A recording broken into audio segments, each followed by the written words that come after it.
rhythm.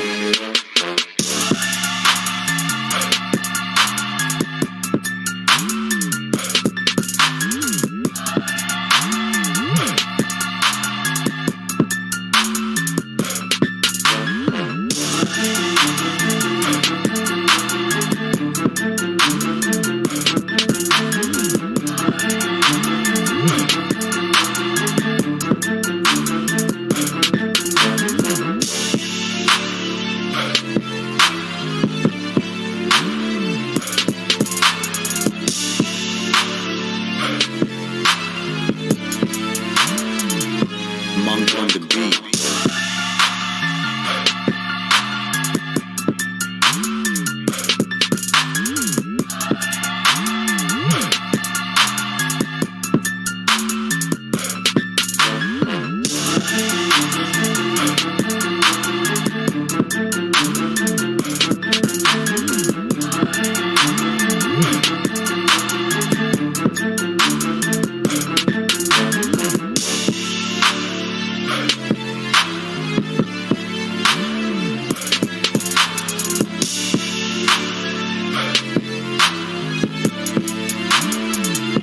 Monk on the beat.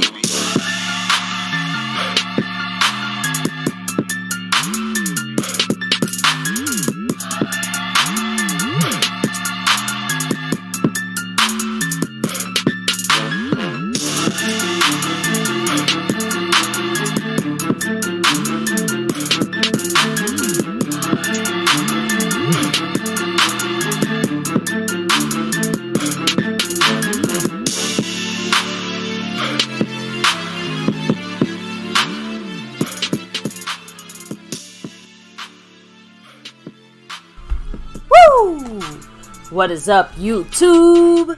My Cowboys family here, bringing you guys the latest update on our very own Dallas Cowboys. And of course, as always, thank you so much for joining us here tonight. Take a second to hit like, subscribe, hit that notification bell. You guys can follow us on all social media at MyCowboysFamily and hop into the Discord. The link for that's in the description box down below. Yes, guys. Last night we had a kind of quickie stream. Not much news. Similar thing tonight. Nonetheless, there is a couple things we need to discuss and talk about here with you guys on MCF special here. A Q&A for the family. A quick Q&A, guys. It's going to be a quickie. So we'll try to hit up as many comments as we can. Of course, different ways of showing love here and catching our attention. So, baby, before we even go any farther, who's representing the boards? And I mean the person representing the boards this week as we enter, a double week here, a back-to-back kind of week, right? It's a guy who's got back-to-back in that Cash App, and he's just taking over that sponsor of the week. We all know why he's here. Yeah. Snug X. Much love to Snug X. Thank you, Snug. Appreciate you, of course. And not Yes. the only person representing once more. We still have Mark Hovsepian as a stream boss, continuing his dominating streak there with 46 points currently. And not only that, baby, Mark Hovsepian, man from Hawaii, ripping that star over everything. He's in first place this week for our sponsor of the week board. So again, 2 weeks back-to-back. Last week, this week, we're kind of trying to get a champion because we were out of town a little bit last week. So we made this a longer week here. Snug X representing extra special. And right now in the first place on the overall board, it is Mr. Mark Hovsepian. And on the Cash App side, we do have a leader.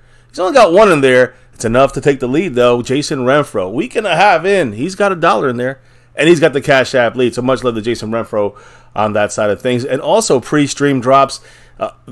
Got to give a big shout out here to the man Dwayne Broussard. We had a video earlier about Dak and the Cowboys, 17 interceptions. Check out that video if you haven't yet. You're gonna hear a lot about it probably in the next couple of weeks on our streams, and you're gonna see some shorts coming out with individual plays. But that's where Dwayne Broussard dropped the $2 Go Cowboys there in that stream, in that premiere. And then he dropped a pre-stream $2 Go Cowboys as well. Yes, he did. As well as 2 more thanks drops on our shorts videos from that interception video that we made here. So check it out. But also much love to Dwayne Broussard. And by the way, baby, he rings the bell here. The first guy ringing the bell when it comes to a special thing we got coming up here on Saturday night / Sunday night. 6 years on YouTube by yours truly here, MCF, my Cowboys family, the wife and I. You guys, oh yeah. We're going to talk about that here in a second. I do want to throw out one last thing. May's champion. Last month's champion, skeptical fan with 24 gifted memberships. Man, that is like a new feature. We are just so, appreciative of that, and it's a great way of showing the love here. So if you're in a membership, you can share the love that way through the memberships. We do count that towards raffle entries and that kind of stuff. So much love to Skeptical Fan. He had 24 last month. He has 34 this month. It's not even over yet. Much love to Skeptical Fan with right now the lead over Jason Renfro on the gifting side of things for this month, and in the driver's seat for a back-to-back and a record-shattering 10 more gifted memberships than last month from Skeptical Fan as of now. Also, star level members, big shout out to Skeptical Fan, Lincoln Kane, and Mary Alvarez. Much love to that star level and above, the top shelf membership, nightly shout outs, and more. We're going to talk about that on Saturday night. A lot more updates on the star level and above that, so you want to stay tuned for that. We're getting back to our jerseys. Yeah, we'll tell you about it here in a minute. In fact, we'll tell you about it right now, baby, because as you can see, we have our 6-year anniversary coming up on Saturday night, and it is special, very special jersey raffle, sewn and stitched. You guys know the deal here. Fantastic jerseys, about 30 different to choose from. Dallas Cowboys legends, old school, new. And it's going to be a lucky winner here in My Cowboys Family. We're celebrating 6 years on YouTube. So, baby, 6 years on YouTube, how do people get into this? What's the rules? How does it work? Well, guys, like Mr. MCF kind of hinted at just shortly here, every $6, bam, automatically entered, and the entries do stack. Because guess what? Every additional 6 after that, another additional entry. Quick example, Dwayne, he dropped a total of 6 from yesterday and today, but he also dropped an extra 2 on top of that. So, yeah, he's got 8 total, but he's got 2 more towards another, raffle entry. So let's just say, for example, he drops a DAC drop before Saturday night ends. And Dwayne Broussard is going to be getting that second raffle entry there, and you can keep building on that to get a better chance to try to win either the jersey, and we got a couple other special things, at least one other special, bonus second place winner kind of in this raffle coming from the Skeptical Fan. Much love to him. But on top of that, there's ways of adding to the membership in other ways, right? You do have some bonus adding entries. To the raffle entries. If you are a navy blue, silver, or star member, you do get 1, 2, or 3 bonus entries, respectively, into the raffle. Yeah, navy blue is 1, silver 2, star level gets 3 bonus raffle entries, but that's only gets sparked on when you hit that first $6, 6 years, right? $6 mark here on the overall, drops of love, I guess you can say. So, anyways, that's how you get in, guys. Stackable whole thing. Right now, Dwayne Broussard has got 1, and he's got a second one on the horizon, possibly. And again, if you're in the membership, you add to that. So, appreciate everybody who's getting involved. There's ways of dropping love, whether through Super Chat, joining the membership, gifting membership, but also 4 other ways, baby. Of course, through the Cash App, money sign My Cowboys Family. You have the Venmo at My-Cowboys-Family. The regular PayPal link, and last but not least, the Streamlabs lets your comments show up right. And just like we said earlier, Dwayne Broussard, the top dog, he dropped it through the thanks button too. So there's a million different ways.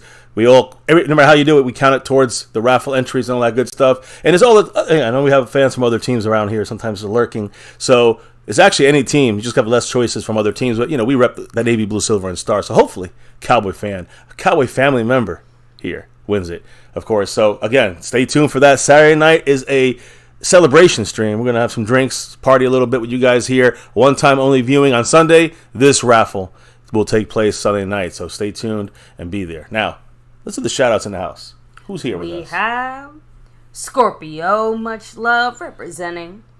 God Plan, hello and hi. Eric Wallace in the house. Stephanie Willis, much love to you. Glad to see you rolling through. Let's see, we have Skeptical Fan, always staying skeptical. Always. Much love to you, of course. Alonda Hanslu, who is personally a Dolphins fan, but I know her hubby is a big Dallas Cowboy fan. So huge. Raul in the house, what's up? Stephen White, hello and hi. Esmodius, much love to you. Ooh. We have Thomas Garrett, the superior Garrett. You know it. I hope the other side of your birthday is treating you just as well, by the way. Yes. Much love them. Happy birthday. Dwayne Broussard, the top dog himself. Yeah. Right now, the only guy in the membership. In the raffle. Oh. Mary Roberts, much love. Hello and hi. Let me put that on pause, baby, because we do have somebody else now officially in the raffle. Stephanie Willis in the house. Woo. Spinning on a chair there, baby. What did Stephanie say? What is she dropping as I update the board here? That is fantastic news. So, first of all, always a Go Cowboys. But even more special, guys, please give Stephanie, her husband, all the love, well wishes in the world. They have baby number 3 on the way. Ooh, much Congratulations, Stephanie. Wishing Yes. you, the family, all the very best. And I hope, baby cowboy comes out happy and healthy. You're adding another Cowboy fan to the mix. Appreciate that, always. Stephanie Willis, her husband, the family, there's a lot of My Cowboy families all around the world. Not just in America, not just in Texas, all around the world, baby. You know how it is. So much love to Stephanie. Appreciate the love there. You're in the raffle. And just so I keep it so everyone knows, so the $10 holler, she's 2 away from a second raffle entry. And you could drop it on Saturday night and be in. Well, guess what? She already has some bonus entries as well for being in the membership. So is she? Oh, she's a membership. That's right. So navy blue for Stephanie. So she's already got 2. I think that's the first place right now when it comes to the raffle entries. So she's got 2 entries. Dwayne Broussard's got 1. This thing just started off. So much love, Stephanie. Appreciate Congratulations to Boy. So congrats! Yes, well, a future. I would say a future Dallas Cowboys. Future, offensive lineman somewhere, or tight end, ready to make the linebacker, Super Bowl. Hey, linebacker. Right? Let's go. But maybe quarterback. You never know. Or you know what? My personal favorite, kicker. But honestly, I feel like kicker is probably every mother's dream for their child as far as football, because, man, the only way you can avoid the concussion situation is maybe to be the kicker. Just saying, maybe the long snapper. True. Maybe your kid's the number 1 long snapper in the NFL. They do have rules to protect their necks. That's just me. As Wu-Tang says, protect your neck. Anyway, shout out to you, Stephanie. Much love. Again, congratulations. Yes, big congrats. Let me see. I love all the well wishes here in the chat as well. Let me see. Frame Rippers Voodoo said, the counter's been turned on. Let the Kellen Moore bashing begin. Who said that? Frame Rippers. Who, by the way, guys, make sure to give him some love. Shout him out. Check him out on IG, the Instagram. Right? So Kellen Moore's long gone, but maybe that problem's been fixed in the interception video. Maybe the problem is Kellen Moore. Maybe it's more than that, because I believe there's a lot of issues. Fish. I think there's still a smell lingering in the air, and we might still have to air out the facilities a little bit more to get the stink out. Skeptical's not gonna like the breakdowns I got planned, but look, either way, no matter how it is, it is important to note and check ourselves. Like some of the stuff, I'll say, there's a couple plays from the interception video that when we watched it live and months later, I still thought it was not on Dak. I'm being real, like the Houston Texans one. The one that he threw to Noah Brown. That I thought was Noah Brown. What the hell? I was so pissed. It went off his hands, but it was tipped because Dak made the bad read. Dak made the bad read. Threw it a little off. It was tipped, and it bounced. Then it also bounced off of Noah Brown's hands because of the defender. So I can't put it on Noah Brown as much as I can on Dak. So you learn if you are someone who feels like you're more like, hey, Dak is not the problem. You'll see sometimes some of the passes like, those interceptions, some of them were on Dak more than I thought. And then if you're a Dak disgracer, you don't like Dak at all, ooh, Dak sucks, you might take a look at this, take a look at it honestly, and say, okay, yeah, some of these are on Dak, of course, but some of them are obviously not. When it hits Peyton Hendershot's hands and it goes in the other defensive player's hands, that's obviously not on Dak. When it hits the Noah Brown in the hands and it picks 6 the other way for the loss, people put that on Dak, but you got to be crazy. So, again, you got to look at this with an honest heart, honest eye, honest brain, non-biased, and, learn. Because then if we all learn together, we'll all know what the issues are with the players we currently have and some of the moves we've made that maybe improve some of the issues we've seen in these interceptions last year. It really killed us throughout the season. With Dak, without Dak, playoffs or not, you get better teams in the playoffs, right? So you got to up your game, but the other people have to up their game too. The receivers and their routes, the coaching, everyone's got to up their game, including Dak. So we're going to discuss that and more, of course, for a while, maybe throughout the whole season, if it's an issue. Yeah, hopefully it's not. I did think it was kind of fascinating, and again, I'm sure we'll touch on it in a little bit, but I thought it was interesting the way that the interceptions kind of flowed. Not that they flowed, but more the fact that in the first half of the season, and you're actually the one who kind of pointed this out to me as I was trying to articulate it. You're the one who pointed it out. The first half of the season is definitely filled with a lot more scheme-related situations. And bad route running by the receivers. Exactly. So you can clearly see how some of the things that have been said about Kellen Moore as far as his way too complicated scheme, no one really knowing what they were doing until basically halfway through the season. It is very evident in the mistakes that are made in that sense. But the one that hurts is seeing Dak come back from the injury and the kind of later half of the season, watching Dak himself be a lot more personally responsible for some of the interceptions there, which again, it always sucks and is painful, but at least it gives a clear picture on what exactly it was that was going on. And I know a few of those were unfortunate O-line breakdowns as well. It was almost split at that point. But a lot of quarterbacks have the O-line breakdowns and throw the ball away. Dak forced some stuff. That's kind of his attitude last year. So some of that stuff's on him. At the same, and I'll also say this: as the season goes on, is it Dak getting figured out, or is it Kellen Moore's plays getting figured out and leaving Dak with less and less opportunities to kind of pick defenses apart? That's a problem I think has always been with the Cowboys with Kellen Moore. So, that's another, again, we're talking about everybody here has to blame. Some of it's on McCarthy, offensive line, receivers, tight ends, scheme on Moore, head coaching on McCarthy, and of course, Dak Prescott in a major way in a lot of these interceptions. I'm sure most of us were keeping a little tally there as well. Please post your final tallies in our main video. I'd love to look back on that. Maybe even talk about it one day. Real quick, I'm going to hit 2-3 comments real quick, and then we'll keep rolling. First of all, Skeptical Fan said 30 push-ups for every interception.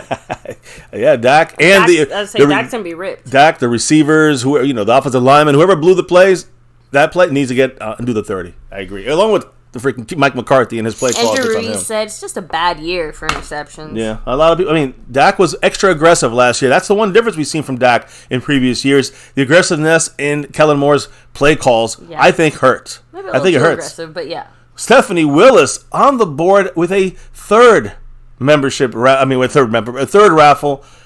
Much love to Stephanie Willis with the 5 on it. She's pumping it up, keeping it up. Much love to Stephanie. Go Cowboys. Stephanie is moving on up the board as well. Much love. Yeah, so I got to move up the board here, baby. She's jumped over Dwayne Broussard, I think, right now. Much love to Stephanie. Mark's down to 31 points. Well, any other comments? This is a Q&A, so this will be Q&A in it all night here. So, throughout our little bits of news. Cactus G throwing out there that Dak had a problem giving up on a bad play too often. He tried to force something that wasn't there. That's the aggressive spot. And you see a lot of 3rd and 18s and 3rd and 12s. And then Dak being aggressive in a predictable scheme. You understand why Dak's the faults here. Kellen Moore's at fault here. But if you had a better adjustment on the coaching side of things, I think you see less interceptions by Dak. Whether it's be a little less aggressive, throw it away, or let's create plays that are not so predictable. Yeah, and adjust a little bit. Said, I counted at least 5 that hit the receiver and then bounced to the defender. That's not too many. I think 1 is too many, but 5, that's an insane amount. And there's others that were just obviously bad route runs and other things, a couple other ones that you can put it on both guys. But Dak didn't have to throw those passes to those receivers that ran the wrong routes, although he expects them in a certain spot and they're not there. You can add a couple more, but in the end, without question, it's Ray Charles, Stevie Wonder, they know. When it hits off the hands, it's on the receiver. That's how they get paid the big bucks for the receivers in the league. I don't care if it wasn't perfectly on the numbers. If it hits his hands, he needs to catch it. That's Noah Brown. That's the Hendershot and many, many others. All right, just the way it is. So agree right there with who's that? Who said that? That was Asmodeus. Asmodeus breaking the Scorpio facts. throwing out there. It's not all on Dak, but at the end of the day, it counts against his stats. I 100% agree with that, and which is why I think that's why we have context from a more objective standpoint to look them all over and see, all right, who kind of gets that slice of the blame pie, so to speak. I think the one that we all maybe forget a little bit, because it's easy to remember Dak fucking up. Easy to remember Kellen Moore fucking up. Heck, I think it's pretty easy to remember our receivers fucking up. But I think we forget just how offensive our offensive line was. And I'm making a bit of a joke there, but way too many times the pass protection left a lot to be desired. At least off the top of my head, I can remember 3 instances where Dak thinks he's perfectly fine and just dacking and quarterbacking. And then as he's releasing the ball, someone got through the line, someone missed their block, and there's hands on Dak Prescott's throwing Usually arm, it was Josh Ball. and the ball's going where it's not supposed to go. So in that case, I don't know what you guys expect from Dak. It's like you can't stop forward momentum and progress. So that is where it's disappointing to see our line break right at the critical moment that it didn't need to. But I'm just saying, I feel like in all of this, it's easy to kind of lose that fact. And I know that Mark has been like screaming from the rooftops, like everyone's ignoring the big O-line problem. it just kind of reminded me that, maybe the O-line will end up being a bigger situation heading into the season. And it's good, but I guess it's good we're discussing this now because just think about it for a second. If we know, see, to me, it's not about being negative about this situation with the interceptions and who's it on. The reason I want to know who it's on is because I think it would help us see maybe some of the things that were the problems last year. Can those things be alleviated? Are we going to bring in another quarterback that's idiotic this year? You know what I'm saying? So that's not an option. So even if some of it's on Dak, a lot of quarterbacks throw interceptions. That's not an excuse, but he's got to not throw as many, so you got to cut that down. How? You can't put him into situations where he's throwing the ball into triple coverage. That's what was presented by Kellen Moore with lack of adjustment. So I think one of those big alleviations is Mike McCarthy making sure, we've heard this from multiple players and the coaches, it's about getting the ball out fast. It's about 2 seconds. You're breaking the pocket. Dak's going to be mobile and move a little bit, extending the play. This means that it helps the offensive line issues to some extent. They don't have to hold their block so long because Dak's going to break the pocket in 2.5 seconds or whatever it may be. And then you get the ball out quickly. If you do get the ball out quickly, that's another help to the offensive line. So right there, play calling, offensive line, those are two major issues in our video. And yet, we just resolved that this year if the ball's out quick, or if it's not out quick, he moves and he extends the play, mobile, being mobile in the backfield. So to me, that's a major. Again, I think another part of this is hitting off the receiver's hands, right? Noah Brown.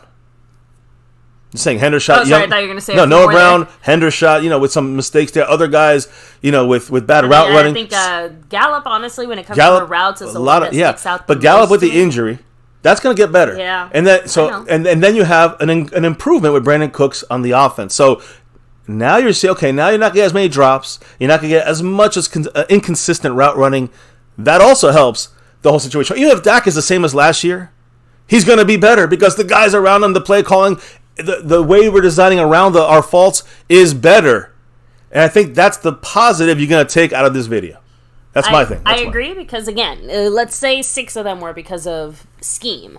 Even if you get rid of half of that, mm-hmm. that's still 3 less interceptions. That's not even counting the route running mm-hmm. interceptions or the receiver mistake interceptions that are naturally going to be less. And remember, our receivers are going to mess up more if you don't give them good routes to run and force them to kind of scramble and figure shit out, right? I mean, I think it's pretty clear that you saw at least 1 or 2 where the receiver's kind of fighting to either get back to his spot or fighting to, what I mean? Well, they're not fighting. That's the issue. Some of the receivers were not fighting.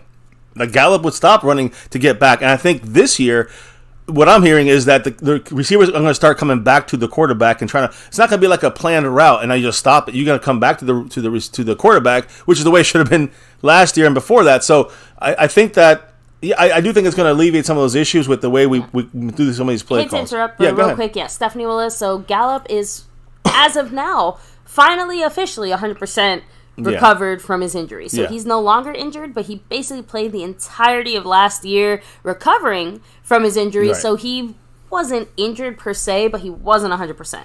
Yeah, I mean, now he is fully ready to go. Being, again, we've heard this multiple times, multiple players on our team and other teams saying that any injury like a torn ACL like that, which happened right at the end of the year for the Cowboys with Michael Gallup, it takes a year, really a full season to really get through that mentally and physically. Yeah, he played, he did some things, but he wasn't nearly as impressive as he has been in the past. That's a lot the ACL. So ACL, Brandon Cooks in there, right? I'm just saying, like, to me, we got quicker throwing game plan with the West Coast style, 30% in this thing. That's going to make things better for the Cowboys across the board, for Dak Prescott, for the options he has. And I think the fact that, again, the big thing of this that we've been talking about for 6 years, but owning the offense, we know that's happening now. And Dak is going to take control of the offense in a way that he hasn't, he's been a leader, but he hasn't taken control, almost take it away from the coaching. I think McCarthy wants him to kind of just do it himself on the field. And that's something we were hoping to see a long time ago. And Dak was just never seems to be that kind of person, right? We'll see this year if he is or not. And I think McCarthy is definitely given the best chance to succeed this year in a quick turnaround kind of way. And I'm not saying that to be like blind about or delusional. No, we're actually improved our offense. We're actually going to make the play calling simpler, quicker, and there's a plan here going forward to get to the best of our quarterback and get the best out of our offense. And that's the one. I don't care about stats. I just want to get wins. That Super Bowl. You see that shirt? I want 6, and I want beyond 6. Just saying. All right, I'll shut up. So, no, again, the good thing is, and I will say, it seems like overall the vibe is positive for this upcoming season, right? Like, even the most skeptical of skeptics when it comes to our Cowboys. Well, skeptical fan. Even including skeptical fan in there. We're skeptical. But it does feel like most people see an improvement happening, even if maybe they feel like, for example, even the people who are not fans of Dak still think our offense is going to look better next year. Yeah, I mean, you cannot overlook. So, they got to. It's got to be. No Noah Brown. You got Brandon Cooks. That's Boom. what I'm saying. Like, at least right we've there. established a baseline level of positivity, if you could say, which to me actually does speak to a lot of the moves that the franchise has made. Right? I think it's pretty rare to get all of Cowboy Nation to agree on one singular thing. Never happens. But it does seem like a vast majority feel very positive about this upcoming season and the type of performance we're expecting from our guys. So, there's a Q&A, guys. So right, it is about damn time. It's been way too long. So I love Bean Dip, by the way. Sorry, your name cracks me up. Like I said, respect. Gotta respect the food, right? So Cactus G said, back when I first started watching pro ball, many of the quarterbacks called their own plays in the huddle. And you know, that's something that always bothered me about Dak. I've said this before. I'll say it again. I guess McCarthy calls it owning the offense. He's never owned the offense. He's been a leader in the offense for sure. He's rented it. And he's been a great leader. I think he's a great leader, and they trust in him. But he's never taken the play calling over. That's something Romo did well. But it was not. It was Romo's. It was Romo's offense by the time Lenahan came on. When Lenahan came on, it was Lenahan's offense when Dak came in. So there's a difference there as well. But Dak's never shown me he can do this. Well, supposedly he's showing McCarthy. That's another factor into this whole thing. Which only the offense don't mean get more aggressive. It means pick your time, pick your spots. Some of those interceptions he threw, which is on him. He should have overthrown them. He should have just thrown them out of bounds. He should have just hit the ground with them or taken a sack. Even some of those he got, that one that you say about in Jacksonville when his arm was hit. Mm-hmm. Yeah, it was hit, but he could have just tucked that shit and just taken the sack. I know he's trying to make something happen because first down, it was a sack of 8 yards. A passing play by Kellen Moore on first down and 10. Then second down, it's 2nd and 18 on our own 8-yard line, and everyone's getting crazy. And believe it or not, in Jacksonville, it was getting loud because they were getting closer. And then Dak, under pressure, immediately, same play basically, almost gets sacked again, gets out of pressure, arm hit. Try to make something. That arm hit makes the ball float, and Jacksonville picked them off. So, again, it sucks that Dak made that decision to have to elongate that play in the middle of a lot of pressure. So, yeah, he could have taken a sack. He could have thrown some of these balls away. But if you get a better coach or play caller for Dak Prescott that fits Dak Prescott, not your scheme, but it fits Dak Prescott, you're going to get a better Dak Prescott, a better offense, and then you throw in there some players like some ballers like Brandon Cooks. When you throw in there, a game plan that goes around your weaknesses and your players' skill set, then that's where you're going to be more successful in offense. That's what you're going to see this year, in my humble opinion. Check out that video, guys. It's a great video on interceptions, and I almost take it as a blueprint on what to fix this year, or what we need to see fixed. And it's not going to be just replacing the quarterback or replacing the receiver. It's going to, not our top receiver. Replacing Noah Brown is exactly what we needed to do, and that's one of the things that I'm looking forward to in this year. And getting better on the personnel, getting better on the coaching side, and get your scheme to match your players, not the other way around, which what we did with Kellen Moore, what Kellen Moore did with our players. So let me see here. Frame Ripper said, we just need Dak to be more of, you suck and I can't use you. Next man up type. He indeed needs to be more of an overall leader. Troy Aikman didn't settle for mediocre shit. So, and I do kind of get what you're trying to say, that Dak himself has to be maybe more vocal with the front office or with McCarthy on, hey, this is working. Hey, this is not. What if he's not like that? What if he's not that kind of person? I agree, just because to me, Dak is the type of guy who would work harder to try and elevate the guy who maybe is struggling or help him in some way or something. But Dak is just not that type of person. No? I mean, hopefully McCarthy's going to bring that out of him. That's the hope this year. Any other comments in the chat before we get this thing going? Again, we do have a little bit of news info and updates here at My Cowboys Family about our Cowboys and the NFL. Anything? Let me see here. Hey, wifey, can you tell me when you're live next? I'm about ready to sign off. Ya está tarde. So we should be live, if not tomorrow, then Thursday, around our usual time, so a little after midnight Eastern or 9 p.m. Pacific. Yeah. Adjust for your time zone accordingly. Remember, on Saturday, we're going to have a special one-time only viewing. We're going to have a little music, little drinks, and we're celebrating 6 years. Yeah, on 6. We're going to get 6. 6 years on YouTube here as My Cowboys Family. So that's happening literally the day, 6 years to the day is July 1st. So we're entering our 7th year. That means we're going beyond 6 on July 1st and to July 2nd, which, by the way, Sunday is when we'll have the raffle. See who's the big winner for this jersey, and if we have, I think we have a second prize coming in for a second place prize as well, which is a T-shirt from the Skeptical Fan. So again, looking forward to that this weekend, and of course we're probably going to miss a day this week. The next couple of days, probably miss one. We'll be back pretty much every single night. We try to be here almost every night on the nightly here. My Cowboys fan, same around the same time, 12:30 Eastern. MCF 6-hour live stream, so depends how it goes. We wouldn't be able to be this weekend, but maybe next weekend we could do an extra long live stream. But it would have to be a very chill, laid back live stream. Well, again, that's what I'm trying to say. Chill. This week's a special, and we'll have some drinks, probably a little music. It's a one-time viewing, so join us on Saturday for that. But that's 6 years on here, entering year 7 on this channel. It's craziness. Insanity. Oh, anyway, sorry, just messing around. But back to you, baby. Oh, we ready to roll off? Okay, Yes, Q&A means I stop when there's a lot of good commentary and chat in there. I think we covered most of the things in there. So let's keep it rolling. Real quick, guys, so unfortunate news, NFL news, tragedy. Former New England Patriot quarterback Ryan Mallett drowned, and he passed away at the age of 35. This happened in Florida.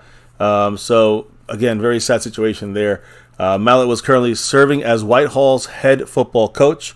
And, he played for the Patriots, of course, but he also had stints with the Texans, the Ravens, a couple other teams out there. So, again, thoughts going to his family's way. That's horrible. Only 35 years old.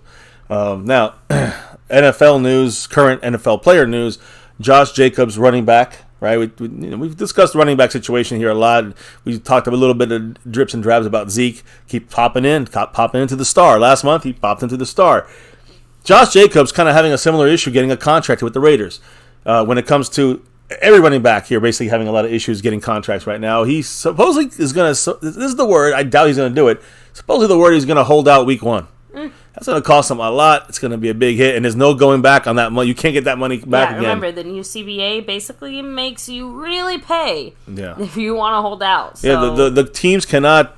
They're not allowed to recant those fines anymore. They're not allowed to waive them anymore. The NFL fines, said, nope, that's lost revenue. NFL is the one applying the fines, not the teams anymore. That's why it's like that. So Tom Pelissero said that, quote, one situation no one's talking about is Josh Jacobs at this point. If there's no long-term deal, I don't anticipate him being there at the start of training camp, and not sure if he shows up week 1.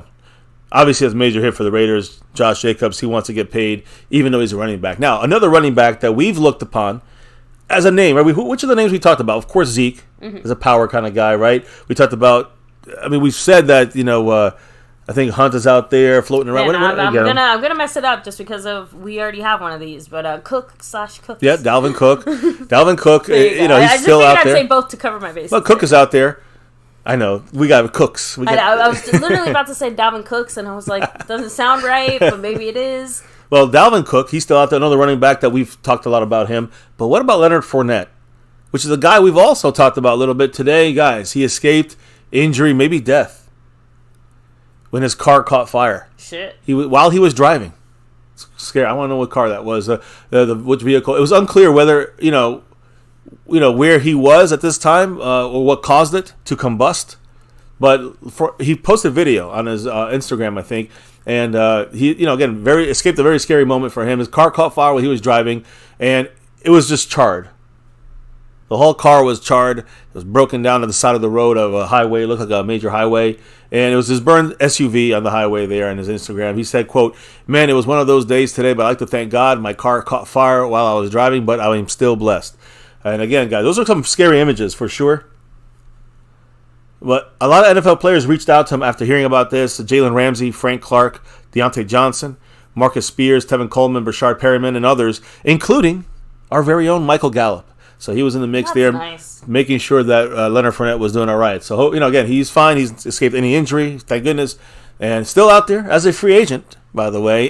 Cowboys, interest there for a big bruiser? I don't know. We'll see. Now, We'll go to the Eagles here because we got to go to the Eagles because they had our names in their mouths. Not in a bad way. All-Pro tackle from the Eagles, right tackle Lane Johnson. We all know him. He revealed that his personal top 5 pass rushers in the NFL. Okay. And he lists them. I don't know if he has any order for them. He mentioned some like some some outside runners out there, like say the 6th and 7th guys on his list were the odd man out. The 6th guy on the list for him was former Dolphins, Giants, and Browns pass rusher Olivier Vernon.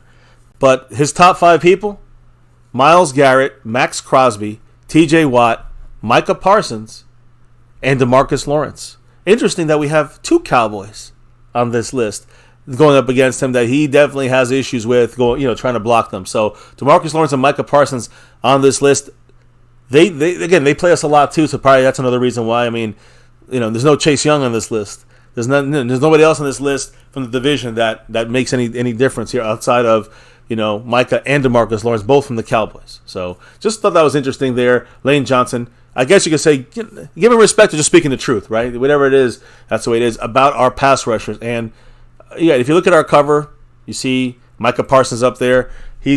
That's from today, all right? And at a store, Fanatics, employees, athletes, and influencers made multiple stops to donate merchandise to various local community organizations. Very good thing that's going on there. And Micah Parsons was involved in this. Micah Parsons, part of this cool event at the Boys and Girls Club in Grand Prairie. Now, it was hosted by Fanatics, this event. This is the first time they're ever hosting their, quote, National Merch Madness. Get it? So, anyways, the company is giving away over $300,000 of licensed apparel.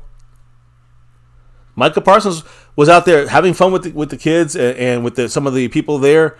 It was great to see him playing knockout basketball over there, and he's it don't matter if he's playing kids, teammates, an old person. Micah wants to win everything, playing knockout, and he was like so happy that he had kind of won, made the most baskets. Now I am slightly tempted to see him play against like some small children or an old person, just so that he gets. I'm just saying, like he'll be nice, but he'll still be competitive. He's still going to try to win. So yeah, and that's the thing. He in this. So just shooting the basket, you're not actually playing basketball, but you're just trying to make the most baskets. And you could see he was running around like he's trying to get the sack for the Super Bowl. Just gonna say. So that's the attitude I will always love, and that's that difference maker. That's that. I'm gonna reference this. So hold on to your shoes here. But like Lawrence Taylor has that nonstop kind of relentless attitude. That's what Micah has. He has that nonstop, relentless attitude of winning. To me, it's even more like a Michael Jordan attitude.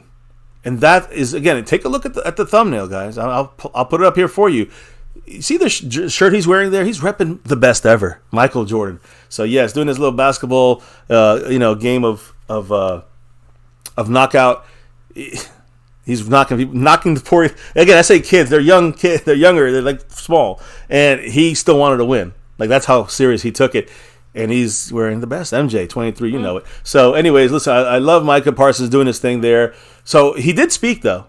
And this is interesting here, guys. He did speak about football today. The big quote he said was this, about him evolving and getting more attention, even more attention on the field when it comes to opposing offenses. He said, quote, "That's cool.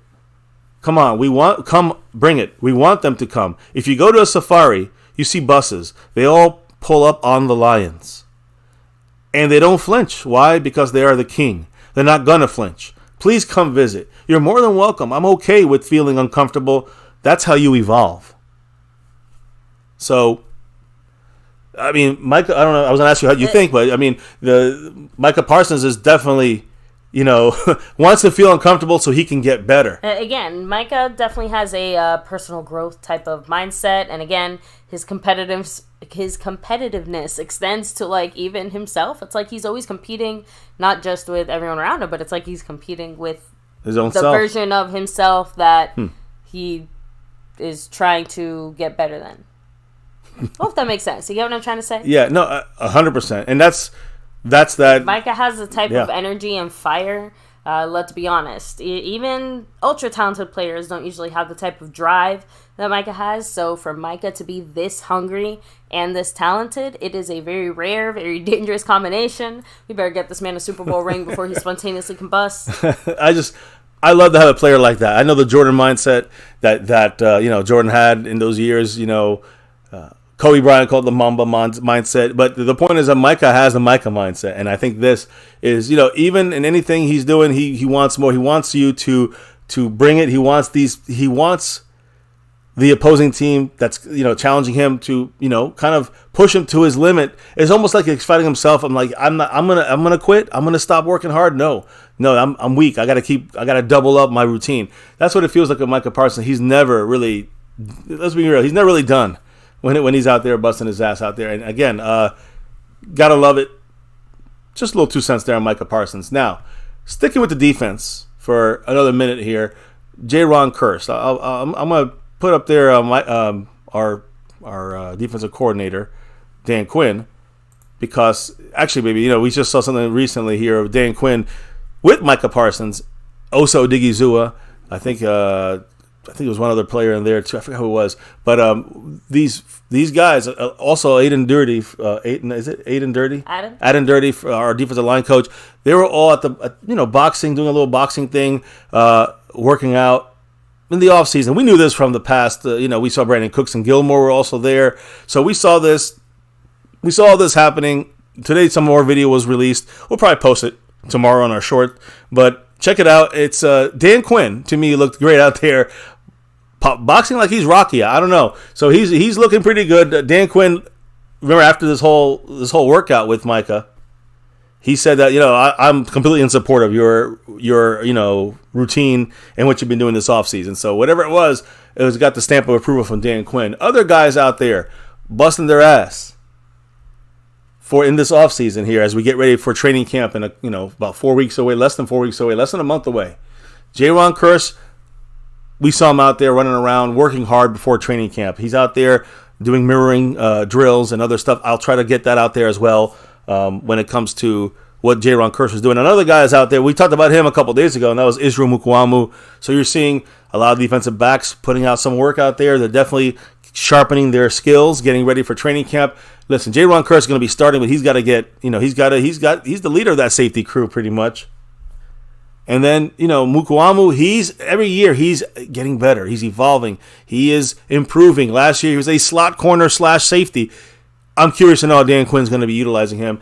Again, I remind you guys, Mukuamu, when he was out there, grinding, putting out this video, guys, he's proud on representing the fact that he's trying to get better pad level and improve this skill when it comes to in coverage with the receiver or the target for the quarterback. He's also trying to steadying his feet. Israel Mukuamu definitely specializing in drills that are going to make him better there. Trying to make sure he stays and improves his breaks and becomes more efficient when he does cut for the ball or in coverage. So he's improving that as well. And he's really getting better. He's already very good. He's getting better at press technique, playing that press coverage right on the line of scrimmage. He's a big guy, Israel Mukuamu. So he got to use that size he's got.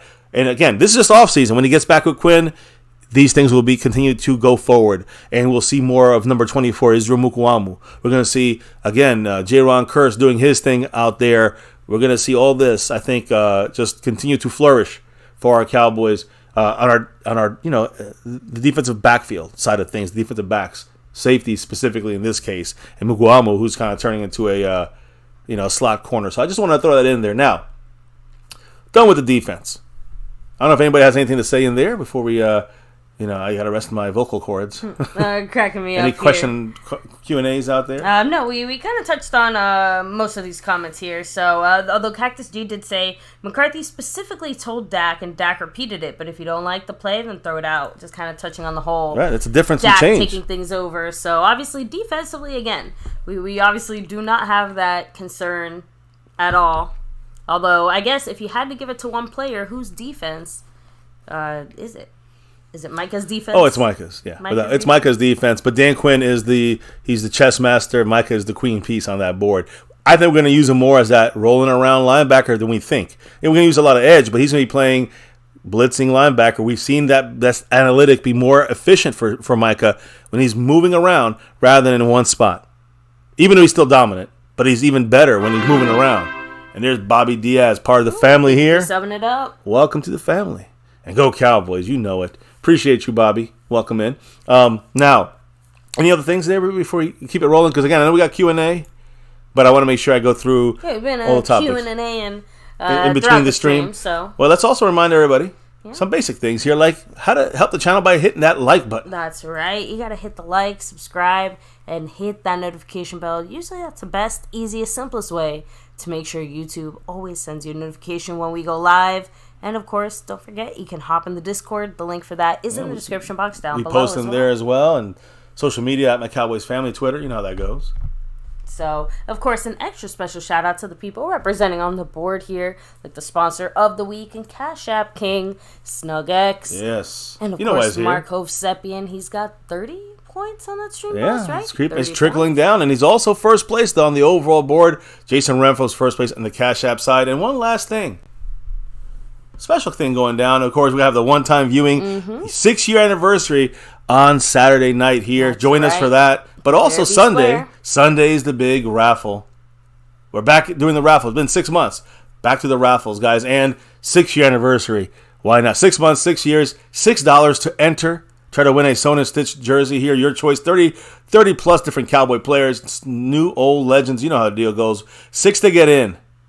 And every 6 on top of that gets you another raffle entry. If you're in the membership, Navy Blue, you get a bonus raffle entry. Silver level, 2 extra entries. And, of course, Star level membership, 3 bonus entries if you're in there. And you hit that $6 entry, I guess, raffle entry point total, I guess. But every 6 on top of that, like, right now, for example, Stephanie Willis, she put in a 10 and a 5. Plus is in the Navy Blue membership. So that's 12. That's 2 memberships. You get, 2 raffle entries. You got 3 left over. So technically, another 3. She gets another raffle entry. And with the Navy Blue, she's got an extra raffle entry there. So she's got 3 right now and counting. And remember, we lock it down Saturday night after the party stream, I guess you can say, celebration stream. 6 years here on My Cowboys Family. So anyways, hit the chat up, baby, for a comment or 2. Or if we're good, I can get a break. Let's keep it rolling. But, anyway. Well, I'm just saying, we hit up all the comments here. Let me see. Although, I guess there is one comment here I did want to touch on super quick. I love being said that the reason why this year's different is because we've been consistent over the last years. And I've heard that if a team is consistent, they become great and hope that they'll do great this year. So basically, we've been more or less maintaining where we were at now, but now that we're actually starting to maintain and improve, I'm assuming. It's the consistency, and that's the key. Consistency. Ooh, I'll stop there for a second. Consistently. Well, Dak spoke about it the other day. Building back-to-back positive seasons. You're building on a season and building on another season. Now this time, we just built. I think this offseason we built once again. When you look at guys like Brandon Cooks and guys like Gilmore that we added on defense. Now I see we got a guy named Eastside Harold, Houston Texan fan, repping the worst team at all. But hey. What did he have to say, baby, with that $2 hollers? He's 4 away from trying to win a jersey. What did he say? He said, Stephanie, you look like a naughty girl. Her and her husband are expecting their beautiful 3rd child. East Side. That's all he's used to dealing with. You wouldn't know anything about what it's like to have a wife or a family or a job or a house. Ooh, man. Damn, you're taking some shots right there. But thank you, Eastside. Appreciate you, of course. That's the wife. She's holding it down. Repping that navy blue. Silver, too, and star over everything. So, and there we go. My chat has been frozen. That's why... That's why I was like, I don't see any comments. I'm like, nobody's chatting anymore. I was sad. They're all in there. Q&A. Let me see. I see Cleveland Brown in the house. Yeah, Cleveland. What's up? Much love. By the way, anyone repping the number 0 right now in the Right now, there is no Agent 0. Officially, J. Ron Curse. It's funny. That's why I didn't say his number, because he's still number 27 as of now. He's supposed to be number 0. Now he's going to be number 27, and as of right now, there is no number 0 yet on our team, although I'm kind of cheering on DeMarvion Overshown. I know he hasn't earned it, but who's really earned a 0, right? He's had that in his whole career. His freaking Twitter handle is like Agent 0. He's worn 0 his whole, I'm just saying, like, that makes sense. So he has got to earn the star first, right? Right. Right. So, let me see. Didn't Jimmy Johnson, when first hired, out and players practicing boxing as a form of hand technique? He said it was stupid. Huh. I'm not sure. That's a good one there. I'd have to double And check that's not that. really stupid. Hey, what should NFL players do? I don't know. Let's box. Well, I mean, Like, but it helps their hand technique. It does. The reaction. Is that what you're trying to say? You don't like it? Or did they say they don't like it? Again, I think it's the players practicing with each other the boxing techniques. Okay. You know, like, it's one thing to do it the way that we saw literally earlier today. You showed off, I think, already. Or I think you showed it to me. Some boxing workouts by Micah. Not the first time, right? He's been doing lots of those types of workouts. But it's different doing it like that with a trainer than, like, hey, line up across your teammate, start boxing or something like that. No, I mean, I think, I don't even remember that. And I think that's something I want to actually look up in the future. So I'll keep tabs on that. But this is just an off-season thing. It wasn't done, with the team. And also, Micah's not just doing this for, like, I think he's not doing it for just, I don't think he's just doing it for, like, hand technique. And he's doing it for endurance. He's doing it for a lot of other reasons, and it helps you. Strengthen your core and other things. So it helps in a lot of different ways. And Dan Quinn gave his stamp of approval on it, I'm just going to say. So if Dan Quinn is cool with it, then I'm cool with it, Okay, sorry. I thought you were going to say something a little bit more there. So let me see. Mike Aldana. Yeah, Eastside knows all about that. All about it. So, but yes, baby, back to you. Yep. All right, so let's roll with Tyler Smith here, all right? Tyler Smith, real quick, we talked about it yesterday. First of all, last week he was doing some charity stuff in his hometown there, Collin County, I think, and doing a camp, doing a football camp there. He did one now associated with the Cowboys directly, and DeMarcus Ware was here hanging with them as well. So, old school DeMarcus Ware. I'm telling you, I love Tyler Smith hanging around these defensive guys, learning some of the best techniques that's going to be used against him as he's priming himself to be left side player, whether it's tackle or guard. And again, this is one of the quotes I wanted to bring from yesterday. I couldn't find it. I found it today, guys. Tyler Smith, when he was asked this week about playing both guard and tackle, this is one of the big questions we got here. He said, quote, being put under those high stress situations where you might not have practiced it or get used to it, it's good being able to adapt to that sudden change.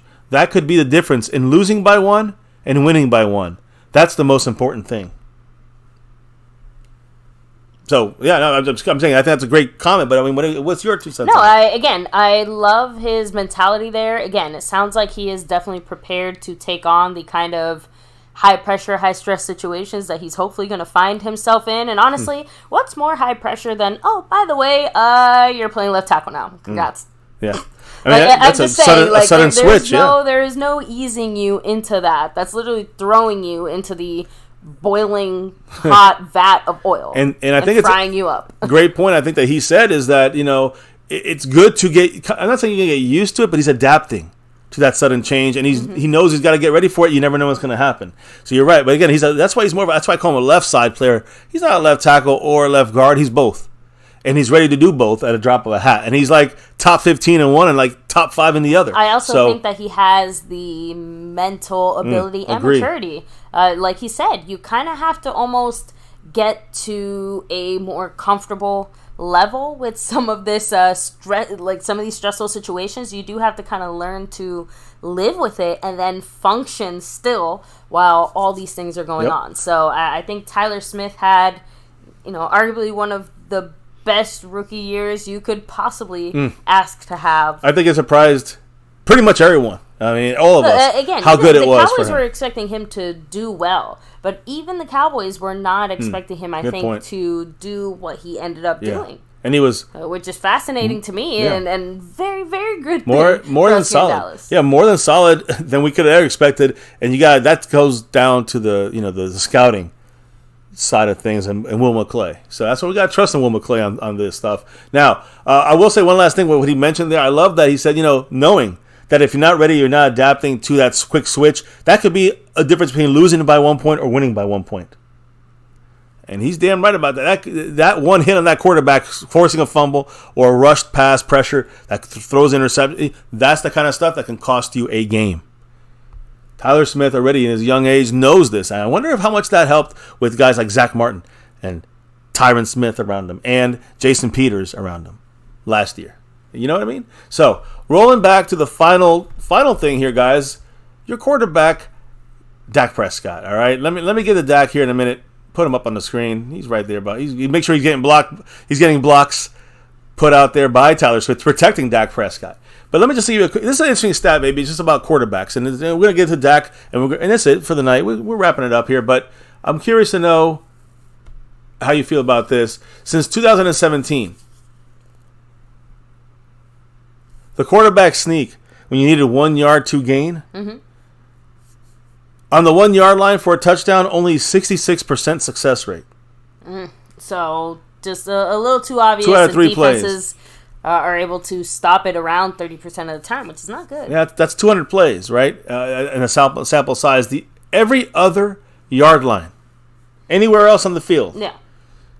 That's a quarterback sneak with 1 yard to gain. So it could be fourth and 1 on the 2 yard line it could be a goal line away. It doesn't matter. It could be in the 50 yard line, wherever it is. If it's 4th or 3rd and 1 or 2nd and 1, anywhere on the field, 87% success rate when the quarterback sneaks it.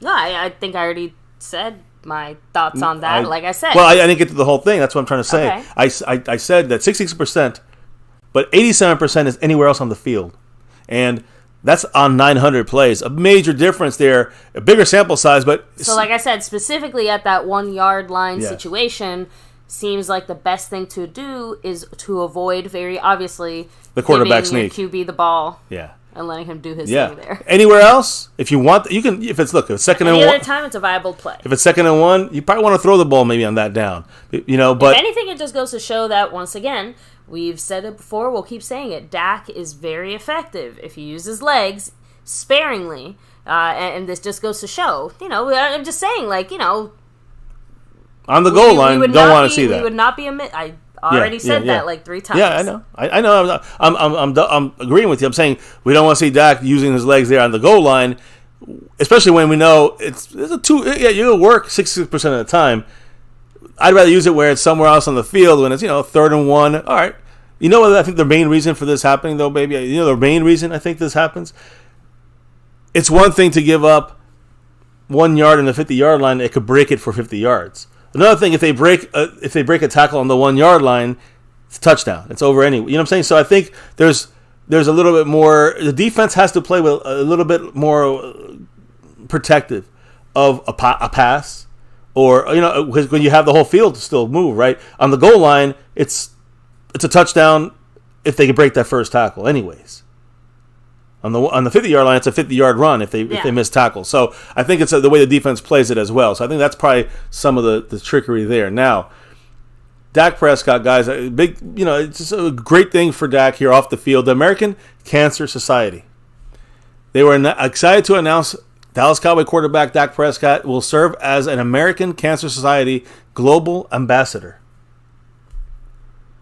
Again, he's going to be using his platform and helping impact through his Faith Finish Fight Foundation through the ACS programs, that's American Cancer Society. So Dak is a global ambassador for the American Cancer Society. What he's going to do, he's going to be amplifying he's going to amplify work on cancer prevention, health equity, and cancer survivorship. And he's going to focus on colon cancer, colorectal cancer, and push screening and patient support, including free places to stay during treatment. So again, remember, we know that his mother passed away due to colorectal cancer. So he did say that another way for him to honor his late mother's legacy. He said, quote, "Watching her journey highlighted the importance of providing access to cancer screening, education, and survivorship resources. I'm happy to help amplify that message and to support better cancer outcomes in any way I can." So, how you feel about Dak? I know we're all in on Dak's off the field stuff. Again, Without question. It's greatness hard there from Dak. to He's dislike the Dak Walter for his, Payton Man of the Year. I was just about to say, it's hard to dislike Dak for his off-the-field stuff. Yeah, I hope. Just throwing that out there. And if you do, then I don't know. Do you like kicking little elves at Christmas time too? I don't know. If you hate Dak off the field, just say you probably what you want about him as a quarterback, but him as a man, truly exemplary and very deserving of that. If you think that of Dak, your name's probably Eastside Harold. Anyways. Let me bring up here the final kind of thing. And again, you got to give me a minute here now, baby, so you have to filibuster for me. No, of but course. I had to bring this video up here, and I'm going to do my best to get it to you guys as fast as I can. Let me see. I love Bean Dip said, Dak hasn't had a clean offense since 2019. But this offseason is clean because all the injuries he had are fixed now. That's why I think he's going to have the best season of his career. And, that's one of those things where we're going to definitely see that or not happen. I think an unofficial poll here real quick in the chat. Do you guys personally believe that Dak Prescott will have the best season of his career for any factor at all? Whether it's, now McCarthy's here and Kellen Moore's gone, whether it's the talent, whether it's Dak himself. My personal, it's doesn't matter. What dictates the best career, his career stat wise? No. Because he had that 1 year, he almost hit 5,000 yards. He has, a yard behind Romo for the all-time most yards, in a season. So I don't think he's going to get those numbers. I don't give a shit. I want the numbers I care about. If he's the best season, it's the winning numbers and how he's either helped this team or not hurt this team. And those are the things that I care about with Dak Prescott. It's not about the damn stats. When we were winning, all I heard from some of the Dak haters were, he gets wins, but he don't throw that much. He throws it 180 yards in a game, and I can't trust him and like that. Then Dak starts throwing 400 yards a game, and he throws too much. He throws too much. Where's the wins? It's like you can't win. You can't win with this. So look, this is his best year. I think this is the best chance for Dak Prescott to have a year that's going to be statistically fantastic. Maybe not his best, but he's going to have, I think, the best overall year as a quarterback. Yes, for reasons of Brandon Cooks being added, McCarthy taking over. That's the biggest reason to me. And, again, I wish we had the offensive line a little bit better tweaked up, but I have confidence that McCarthy, with what he said so far, is going to look to try to get the ball out of Dak's hands fast for multiple reasons. It's better for Dak, and it's better for our offensive line, who's not going to hold up maybe consistently as we like against better defenses if we're not West Coast style, quick, release and quick reads and then break the pocket if needed. That's the kind of ready we got to be with this offense. And I think McCarthy will have us closer to that. Much closer than that than Kellen Moore, but closer to that, than pretty much anybody probably would do stepping in now because he's been here for now his fourth year with the Cowboys. So I think he knows what he wants to see from Dak Prescott, and I think he knows that Kellen Moore was not providing that for Dak Prescott. Agreed. So and now that's why we've pivoted to this new direction. Yep. So as we continue here, I'm going to take Dak off and put Dak on. Watch. There's the play I'm going to talk about right now, guys. This is the second pick last. We talked about the first interception of last year against the Buccaneers. Check out this Oh, why is it not doing that? That's weird. Check out this. There it is. The second. It's going to slow motion on me. I don't know why it's doing this, but the video's not working. The video said it's my Friday today, so it just can't. I guess so. I'm trying to make it a little bigger, but it keeps skipping a little bit. Church in the house. What's up? So I have a question. Is there any guard better than the Connors? Any guard better than Connor McGovern and Connor Williams? Mm-hmm. I mean, Dalton Reisner, but looking at him, I know I wouldn't pay him or Connor McGovern $8 million, which is what McGovern got. But Dalton Reisner, I think, is an overall better, left guard than the Connors, in my opinion. There you go, Tyrone Church. Good one. Now, I don't know if this video is not going to work properly. It keeps skipping around. But you can see here the interception. This is week 8 against the Bears. Dak's second interception. The tight end, which is, here, Dalton Schultz, underneath. You see him, does not able to, he does draw the underneath defenders and draws them down. Opens it up for CeeDee Lamb to be able to try to catch, to get wide open in the middle of the field. And you see he does become open, but CeeDee Lamb goes down the field on this receiver option route. Instead of cutting the route flat across the middle, he runs upfield, forcing Dak to throw down the seam, threading the seam. He gets it down there, no problem. The problem is the safety easily jumps that route because CeeDee Lamb took it to the second level, too deep into that second level. Let's put it that way.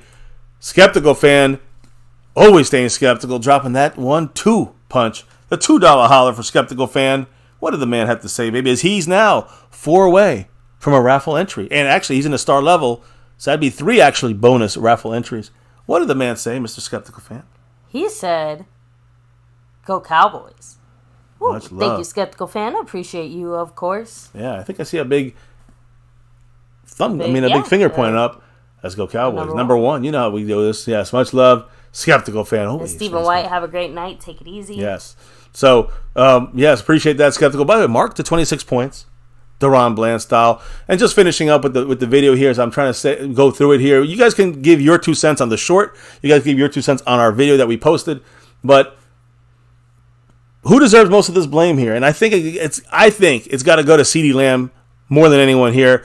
CeeDee Lamb had to take that route and run it a flat across the middle. That was a receiver option. And remember, this is what Kellen Moore, this is why I said when we break it down, is it CeeDee Lamb's fault? It was the route options that was fucking with CeeDee Lamb. And this is the basis of Kellen Moore's offense. Well, Kellen Moore's not here anymore. CD is. Kellen Moore's not here anymore. So that means the route option is something that McCarthy hated. He said this vocally. He said this multiple times last year. He did not like route options. And but I do know one thing, baby. I love bean dip. I love bean dip. Much love with a $3 holler. Rocking it out. Ooh. With a Go Cowboys. Thank you so much, Bean Dip. Appreciate you. You definitely get the award for best username, I think, I've seen in a while. So I yes. No, I didn't see that. I said that. Oh, I didn't see the shocker on there. Well, it's not the shocker. I know. That's with you. I'm trying to shock the system. Let me update the board, baby. Much love to I Love Bean Dip. So the great name. You gotta here. let me know what you like to dip in your bean dip, of course. I don't like the bean dip, but I like this bean dip, but you know. Let me see. Kind of rolling back a little bit more. No, I think we did touch on most of those comments there. Thomas Garrett, by the way, he said, "I just want to see victory. I don't give a damn about stats." Exactly. I'm right there with let you. Let Dak have 20 interceptions as long as they're winning every game. And okay. Yeah. I'm exaggerating here, but my point is that, yes, the stats themselves don't matter as long as we get to where we want. And obviously we're doing something right if Dak had 20 interceptions and we're still winning. So I agree, but then it worries me. The playoffs worry me then, because then it's like, okay, we're going to throw more interceptions against better teams. Oh, no. I know. But, I hear that. I get nervous. It's exaggerating. He had 15 interceptions in the regular season, and he missed 5 games. So that's why, can't have that again this year. That's what hurt us. And it wasn't only on him. Like I said, as I finish this up, guys, again, CeeDee Lamb, he had to carry in this play here, and I'm going to just put it one last time because I do want to show that he had to be more aware, I guess you can say, on CeeDee Lamb. And this is all about the complexity, I think, of this is week 8 by this point. The complexity, and this is when the offense went back to the Kellen Moore offense. Or the weeks before this, it was with Cooper Rush. It was a much more watered down offense per Mike McCarthy because he worked the scheme around his quarterback, around his player. And that's the key here. That's the one thing Kellen Moore didn't do. And then it was Dak's back in, Kellen Moore's scheme back in, and boom. So when this was going on here, Dak forcing this pass, but it's not really a force as much as you think it is. It's CeeDee Lamb forcing Dak Prescott to hit him deeper. At this point, the play's already developing, the pocket's closing down on Dak. So CeeDee Lamb, guys, had to be more aware, I think. Again, the complexity of the play, the route concept, the route option, which is something that you're going to see scrapped this year from McCarthy. It's going to help CeeDee Lamb. It's going to help Gallup. It's going to help Brandon Cooks. It's going to help everybody on our receiving side of things. And again, Dak, you can say, didn't use his eyes to see where his players are. He just threw it kind of blindly. That's part of the route option concept. The quarterback has to anticipate where the receiver, which path the receiver will take. Dak thought he was going to go into turn that flat into the middle instead of the post towards the corner. It's kind of what it looks like there. So again, this is just CeeDee Lamb has the middle read in the field. That's what it comes out. CeeDee Lamb has the read. He decides to go down the field rather than across, cut it down. That's the issue. To me, without a question, this is on CeeDee Lamb 100%. Again, it's simple as that. It's just if it's this is where I go. If it's that, this is where I go. And it's up to CeeDee Lamb to create that play. this was, to me, one of the easier ones when it comes to play. Like, again, you can say it didn't help the hands. You can say Dak didn't have to throw it. But this is one of the easier ones you can detect when it comes to what they were calling. What was Kellen Moore calling? So even though I put this on CeeDee Lamb, 100% on the field, this is more of a Kellen Moore issue. This is a Kellen Moore play design that you will not see this year, at least not with the receiver having the choice.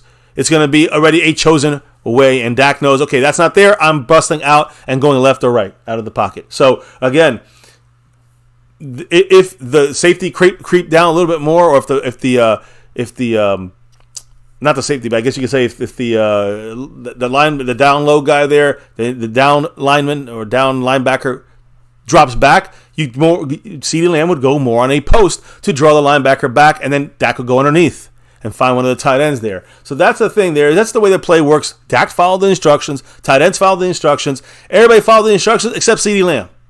Dak tried to thread that in there, still got the ball to CeeDee Lamb's area.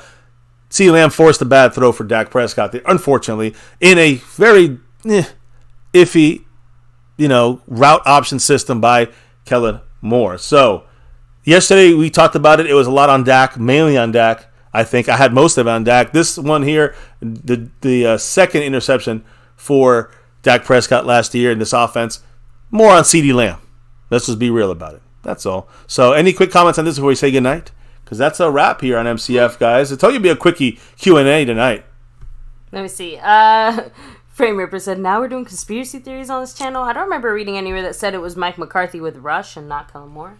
Oh, we'll take a look at the play calls. I mean, we talked about it here day one. The whole game plan was different. If you got to see that. You don't need somebody to tell you that. It's obvious it was a different play call. And again, as we discussed here, it's that week 2 against Cincinnati. You go back and check it out. Was that Skeptical? I mean, who was that today? Frame Rippers. Go back and check it out. Listen to what McCarthy said. Listen to what he said. We talked about it here the whole week. McCarthy's taking an extra couple of laps with Kellen Moore this week. And we saw what that meant in that game and the next 4 games after that. It was a watered-down, McCarthy-inspired game plan. And I'm telling you, that's why the Joneses kept McCarthy and let Kellen Moore go. They saw what McCarthy means by getting your scheme around the player, not the player around the scheme. Kellen Moore said, no, you're going to do this no matter what. And it took 8 weeks for some of these plays to get mastered. Sorry, that's not a good system, in my opinion. Well, McCarthy, he's getting this thing done fast right now. But if you look at the way he handled the quarterback change, we won 4 games out of 5 there with Cooper Rush because of McCarthy's watered-down system. Yeah, Kellen Moore called the plays. McCarthy helped game plan that shit. Now, that's not conspiracy. That's a 95% fact. I'll put it that way. I guess there's always a chance. We're off some, for sure. Off some, but not too far off. So, but of course, that is a great point. And let me go ahead, like you said, start touching on the final comments and chat points here. But before I do that, of course, everybody, make sure to take one last second. Make sure you hit the like, subscribe, and hit that notification bell. That's right. Remember, you can follow us on all social media at MyCowboysFamily. And, of course, hop in the Discord. Link for that's in the description box down below. So, yeah, I think that's just double checking to make sure. But, yes, so Frame Rippers, of course, much love. I love Bean Dip representing. Even you, Lee Side Herald, even you. No, I mean, Frame Ripper saying McCarthy can't adjust without Rodgers all of a sudden. I disagree with that. I think that you don't have proof that he couldn't adjust with Rodgers there, or without Rodgers. I think that McCarthy, I've always said, if anybody can adjust, it's not Kellen Moore. Kellen Moore does not make adjustments. I've always said that. I think you're crossing the wires here a little bit, but there's much more. I'd say there's more maybe in the fact that Kellen Moore took over the offense when Cooper Rush went down, or adjusted. I would say that's a much, much bigger maybe than someone like Mike McCarthy coming in there and literally you can see the plays change for the next 5 weeks. You can see them. Come on, Frame Rippers, don't fool yourself. Check it out. Watch it again. Watch those 5 games and tell me that's the Kellen Moore offense with those route options, or is it the Mike McCarthy watered down option? Game plan. Come on, Frame Rippers. You know better. Come on, man. Let me see. No, let me just keep rolling with the shout-outs here. Cleveland Brown. Magic Mike is better at adjusting. I'm just going to leave it at that. Frame Rippers. Even you, Lee Side. We have I love Bean Dip, of course.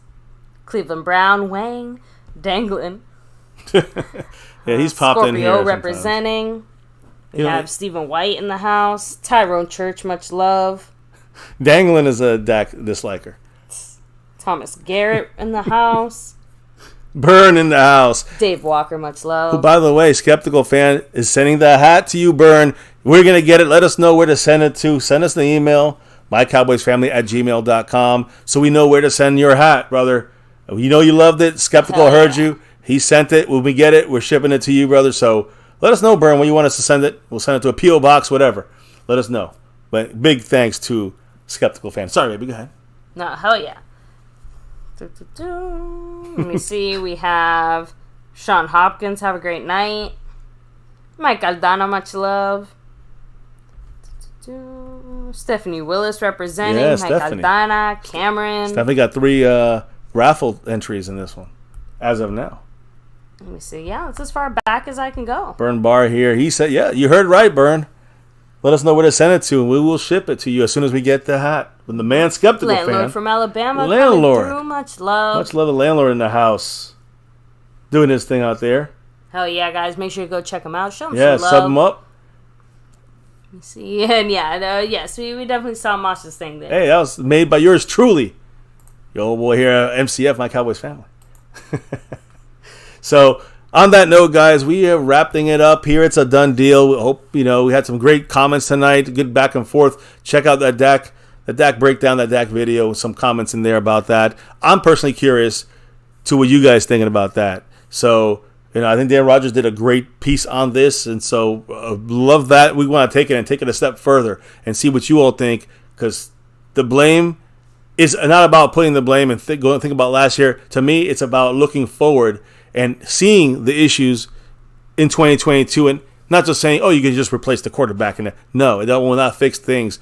You gotta. We fixed, I think, a lot of the things that were hampering us in those interceptions, and I think you're gonna see that a lot of that's gonna be cleaned up based off of things like acquiring Brandon Cooks, Mike McCarthy's offense, getting that ball out quick, breaking pocket, and after 2 reads, all these things. It's gonna help the offensive line issues. It's gonna help. The issues we had last year with the balls bouncing off Noah Brown's hands, and the shitty play calling, the lack of adjustment, and the route options that caused a lot of havoc in our offense last year. These guys already know it almost like the back of their hand. By the time training camp's over, it will be like the back of their hand every play, not half the playbook, and then trying to struggle through half the season, trying to continue to learn these plays. Like we saw last year. We know this for a fact. Players said it themselves. We know this from Kellen Moore. This year, Mike McCarthy's in charge, getting it quick, fast, quick plays. That's all it's about, speed, and that's going to help Dak. It's going to help the offense. It's going to help everybody. That's going to help this team attain that 6 that I want on my shirt right there and beyond. 6 years here on My Cowboys Family on YouTube. That's coming, guys. You know it's coming. This one-time viewing on Saturday night, and then Sunday you're in the raffle. You get the 6 or more on that. You can keep stacking raffle entries. You'll be seeing if you're the winner of that sewn and stitched jersey. We're going to do that on Sunday night. So, again, can't wait to see who wins that. Appreciate everybody here. Sponsor of the week, SnugX and Cash App King. Marco Seppian got that Jordan up there. Like Micah was repping it today, at the Fanatics thing there. So 23 points for Marco Seppian and first place for Mark Still in the top spot there. Skeptical right there behind him. Appreciate everybody in the house. Who's leading the Cash App? Jason Renfro. And everybody here with us who dropped the love today, getting closer to some other raffle entries. Dwayne Broussard, Stephanie Willis, Eastside Harold, Skeptical Fan, and I Love Bean Dip. Thank you all for rocking with us here tonight, baby. Why do we do this here every night on My Cowboys Family? It's that navy blue, that silver too, and that star over everything. Win, lose, or draw, good, bad, or ugly, here in MCF, we're always repping that star over everything. And never forget the number one thing here now and forever, almost 6 years and beyond, on YouTube, here on My Cowboys Family. Never forget, as always, go Cowboys. Let's get that 6. Yes, I want 6. Let's get that 6 and beyond. Guys, thank you for dropping your knowledge in the chat all night long. All night. The man, Cleveland Brown here. I see him in there. Burn, Skeptical, the whole crew, Frame Rippers. We'll discuss this, I'm sure, a lot more in detail. Thomas Garrett, Bean Dip, Landlord, everybody. Appreciate your 2 cents on what we've been talking about tonight in the chat, the Q&A kind of quickie. And thank you for your drops of love as we get ready for this raffle. But now it is time to clock out and drop out officially for the night and relock and reload for another show tomorrow or Thursday right here on MCF. So, baby, before we can do that, let them know what we got to do before we're dropping out of here for the night. We got to drop the beat. Oh, yeah. Beat's been dropped. It's a wrap here, guys. Thank you once again for ripping it up with us here. Another late night type of stream. Have a good one, guys. We'll see you back here tomorrow, the next day for some more. Remind those Eagle fans in your life. Remind them basic mathematics no matter where you are. 5 is always greater than 1. Damn right. And remind everybody, share this out. Let them know. Join the family. Keep growing the channel. You know how we do here. We're just chilling family members that are fanatics and love our Dallas Cowboys. So keep sharing it out, guys. Appreciate that those that do that. For our nightly Cowboy chats tonight, it was a Q&A. Talked about Micah, his basketball, skills, so to speak, right? Tyler Smith, what he's ready to do this year with the drop of the dime switch adaptation from guard to tackle to guard. He's ready. It could cost us a point or could earn us a point.